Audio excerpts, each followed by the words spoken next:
امام الانبیاء صلی اللہ علیہ وسلم نے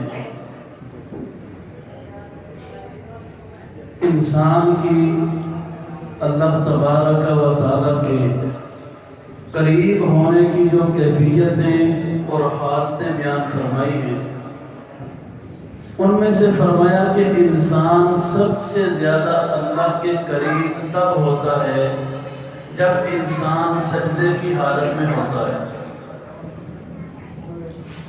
سجدے کی حالت میں انسان اللہ رب العالمین سے انتہائی قریب جب ہوتا ہے تو حکم دیا، فرمایا اس گھڑی اللہ سے جو دل کرتا ہے مانگا کرو، اللہ دعاؤں کو قبول فرماتا ہے۔ امام ابن تیمیہ رحمۃ اللہ علیہ، ہم لوگوں نے اپنی زندگی میں یہ جو طلب اور تڑپ ہونی چاہیے انسان کے اندر،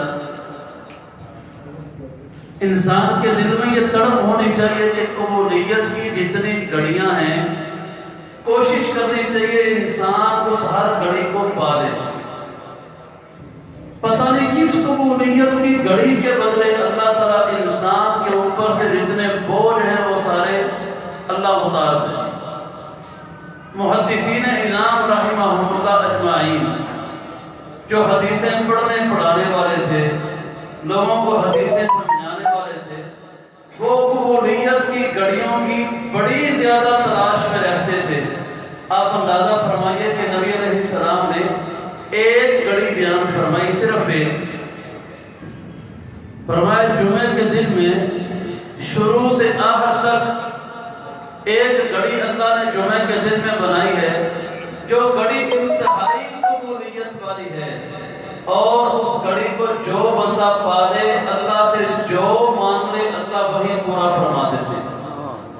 کتنی گھڑیاں ہیں؟ ایک۔ وہ کتنی کو لمبی ہے کوئی پتہ نہیں، وہ گھڑی کس وقت جمعے کے دن میں شروع ہوتی ہے کوئی پتہ نہیں، اس کا اختتام کب ہوتا ہے کوئی پتہ نہیں۔ اب محدثین کیا کرتے تھے؟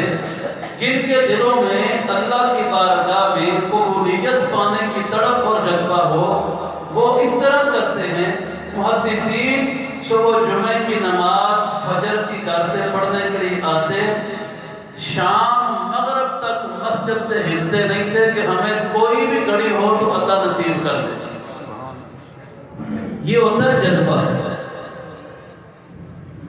یہ ہوتی ہے تڑپ، لگن اور جستجو کہ پتہ تو کوئی نہیں گھڑی کون سی، تو کوئی بھی ہو سارا دن محدثین مسجد میں گزارتے تھے کہ اللہ وہ جون سی بھی گھڑی ہے نا ہمیں نصیب کر دے۔ تو میرے محترم بھائیوں، مومن کی زندگی میں اللہ مومن کو کئی ایک ایسی گھڑیاں نصیب کرتے ہیں جو بڑی قبولیت والی ہوتی ہے۔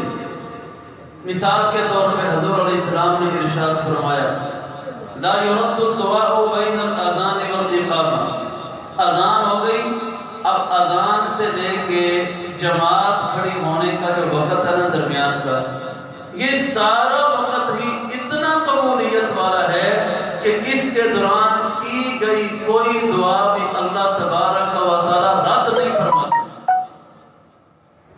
یہ بڑا قبولیت والا ہوتا ہے۔ تو انسان کو جب کبھی جلدی آنا نصیب ہو جائے تو انسان کو چاہیے اس وقت سے فائدہ اٹھائے، اور اللہ تبارک و تعالیٰ سے ان گھڑیوں میں خصوصاً پوری توجہ اور دل جمی سے دعائیں مانگنے کی کوشش کریں۔ اسی طرح میرے محترم بھائیوں، ان گھڑیوں میں سے ایک گھڑی، ایک کیفیت وہ ہے جب انسان سجدے کی حالت میں ہوتا ہے۔ اب ہم نے کبھی نہ ان چیزوں کو پریکٹیکلی نہیں آزمایا، ہم سناتے بھی ہیں، سنتے بھی ہیں، بیان کرتے بھی ہیں، بیان کرواتے بھی ہیں، جو فزیکلی طور پہ انسان مشاہدے کے طور پہ کسی چیز کو آزماتا ہے نا، ہم نے اس طرح کبھی اپنے ایمان کو نہیں پرکھا ہے۔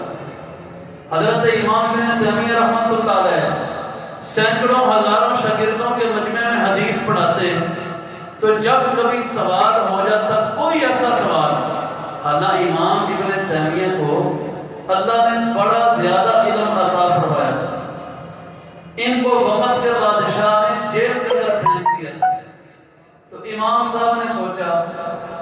جیل میں فارغ ہی پڑے رہنا ہے، اس وقت کا کوئی تو استعمال ہونا چاہیے۔ خالی جیل میں بیٹھے رہنے کا فائدہ کیا؟ آپ نے حکمرانوں سے درخواست کی مجھے کاغذ اور قلم دے دو، وہ مہیا کر دیا گیا۔ ابن تیمیہ رحمۃ اللہ علیہ جیل کے اندر نہ لائبریری، نہ کتابیں، نہ کچھ اور، جو علم اللہ نے دیا تھا اس کو لکھنا شروع کر دیا، لکھتے گئے لکھتے گئے لکھتے گئے۔ آج وہی علم چھپتا ہے امام ابن تیمیہ کا لکھا ہوا، وہ 36 جلدوں میں چھپتا ہے۔ اتنا علم اللہ نے دین کا عطا فرمایا تھا۔ اس کے باوجود میرے بھائیوں کلی علم کسی کے پاس نہیں، کلی علم صرف اللہ تبارک و تعالیٰ کی شان ہے۔ اتنا علم ہونے کے باوجود بھی جب کبھی امام ابن تیمیہ سے کوئی ایسا سوال ہو جاتا کہ جس سوال کا علم امام صاحب کو نہ ہوتا، اتنے بڑے امام شاگرد سوال کرتے ہیں، امام صاحب کو علم نہیں۔ ان لوگوں کو سجدے کے اندر دعاؤں کی قبولیت پہ اتنا یقین تھا، امام صاحب شاگردوں سے کہتے ہوئے تم نے سوال کیا ہے، مجھے سوال کا علم نہیں، ہاں تم بیٹھو میں آتا ہوں۔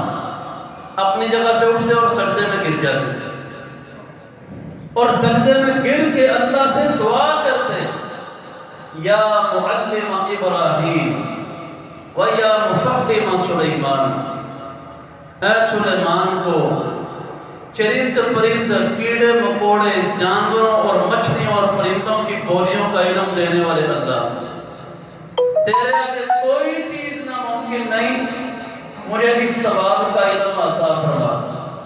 تو سیرت کی کتابوں میں لکھا ہے لمبا لمبا سجدہ کرتے، جن کو قبولیت پہ یقین ہو اللہ نے قبولیت ضرور عطا کرتے ہیں۔ سجدے سے اٹھتے تو پھر کہتے میرے شاگردوں جو بھی سوال کرنا ہے کرو، اللہ نے میرا سینہ علم کے لیے کھول دیا۔ سبحان اللہ۔ تو یہ میرے بھائیوں ہوتی ہے قبولیت کی دلیل۔ تو گزارش کرنے کا مقصد یہ ہے، ہم سجدوں میں جاتے ہیں، سنتیں پڑھتے ہیں، نفل پڑھتے ہیں، کوشش کریں جو مسنون دعائیں نبی صلی اللہ علیہ وسلم نے بیان فرمائی ہیں، بڑی بڑی پیاری دعائیں جن میں زندگی، موت، قبر، حشر، آخرت، ہر چیز کی بھلائی اللہ کے رسول نے مانگی ہے، ان دعاؤں کو یاد کریں۔